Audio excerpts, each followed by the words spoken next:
এক বছর পরে আইসা আওয়ামী লীগ কুত্তা লীগের সাহস হয়ে কিভাবে আজকে ওরা ছেড় দিতেছে। আমি জুলাই অভ্যুত্থানে অ্যাটেন্ড করছি, আমি মারা যাবো আজকেও কালকেও। আজকে একটা কথা বলার জন্য আসছি। আমার এই যারা ছিলেন, ঠিক আছে, আমি সহজে কান্না করার মতো মেয়ে না। আমি কোনো বিষয় নেই কখনো এত বেশি হার্ড না হলে কখনো কান্না করি না। আমাদের বাংলাদেশের প্রশাসনটা এত পরিমাণের বাজে, এত পরিমাণের খারাপ, এই বিষয়ে আমার আর কিছু বলার নেই ভাই। এটা তো আমি সবাই জানে মোটামুটি, আমার এক্সট্রা করে বলার কিছু নেই। আজকে এক বছর হয়ে গেছে আমাদের জুলাই অভ্যুত্থানে, ঠিক আছে। আমি জুলাই অভ্যুত্থানে কি করছি বা এখনো কি করতেছি সেটা সবাই জানে। এখন এক বছর পরে আইসা আওয়ামী লীগ কুত্তা লীগের সাহস হয়ে কিভাবে আজকে ওরা আমার আব্বুকে ধরছে। ধরা ওরা হচ্ছে আমার আব্বুকে জিজ্ঞাসাবাদ করছে, অনেক কিছু বলছে আমার আব্বুর, অনেক ছেড় দিতেছে। ওরা এমন ভাবে বলছে আমার আব্বুরে, বলছে কে যে তোর আমারে তো বলছে, আমারে নিয়ে আমার আব্বুরে বলতে বলছে যে তোর ছোট মেয়েটা, তোর ছেলেটা স্কুলে যায়, তোর তোর ছেলেগুলা তো ছোট মেয়েটা, ধরো কোনো ব্যাপার না, তোদের পুরো ফ্যামিলি নিঃশেষ করে দিব।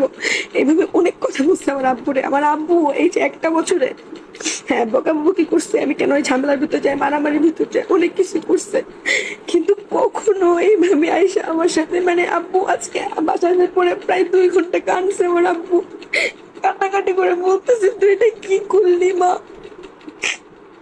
তুই এটা কি করলি মা, তুই তুই তুই তোর জীবনটা কেন রিস্কে ফেলাইলি। আচ্ছা আমি তো চলে যাবো, ঠিক আছে, আমার কোথাও না কোথাও আব্বু ধরেন পাঠাই দিল। এখন আমি যদি আমি খুঁজতে চাই যে কোনো জায়গা থেকে খুঁজে বাই করতে পারবে, কিন্তু আমার বাবা আমার ভাই বোনের সেফটি কে দিবে। কেন আদি ভাই বলছিল না যে প্রত্যেকটা জুলাই অভ্যুত্থানে যারা ছিল সবার সেফটি দিতে হবে। কিসের সেফটি দিতেছে? পুলিশকে কল দিলে বলে জিডি করে রাখেন, পরে স্টেপ নিব। খুন করার পর আইসা পুলিশ, বিজেপি, আর্মি, রাষ্ট্রীয় চক্র শুরু করবে খুন করার পর আইসা। এটা হচ্ছে আমাদের বাংলাদেশের প্রশাসনের অবস্থা, যে খুন হওয়ার পর আইসা বলবে যে তুমি খুব হয়ে গেছে, আমাদের খুনিকে বের করা হয়েছে, ফাঁসি দিতেছি, এগুলা বলবে। সেটা হচ্ছে আমাদের বাংলাদেশ প্রশাসনের বর্তমান অবস্থা। আমি আসলে সর্বশেষ একটা কথা বলতে আসছি। আমি আমি মারা যাবো না সেটা আমি জানি, আমি জুলাই অভ্যুত্থানে অ্যাটেন্ড করছি, আমি মারা যাবো আজকেও কালকেও, আমি মারা যাবো। কিন্তু আমার কথা হচ্ছে যে আমি কেন মারা গেছি এটা পুরো বাংলাদেশের মানুষ যেন জানে। সেটা তো অবশ্যই জানবে কেন মারা গেছি।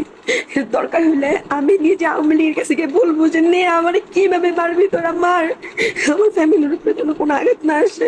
ভাই আমার সবচেয়ে দুর্বল পয়েন্ট হচ্ছে আমার বাবা মা, বুঝছেন ভাই। আমার ছোট বোনটার কোন তোরা ছাড় দেন, এ বলছে যে আমার বোন রে, আমার ভাই স্কুল যায়, তোর বোনের রাস্তায় তোর মেয়ের রাস্তায় পেলে আমার বাবার আজকে অনেক বাজে হবে বসে ছেড়ে দিছে। আচ্ছা আমাদেরকে না বলা হয়েছিল যে হচ্ছে কি যদি আওয়ামী লীগ প্রকাশ্যে কিংবা অনলাইনে কোনোভাবে থ্রেট দেয় তাহলে এটার বিরুদ্ধে প্রশাসন অনেক স্টেপ নিবে, সার্ভার কেন স্টেপ নিবে। আমাকে তো প্রতিনিয়ত আমাকে ফেসবুকে 1 বছর ধরে আপনার থ্রেট দেওয়া হয়েছে।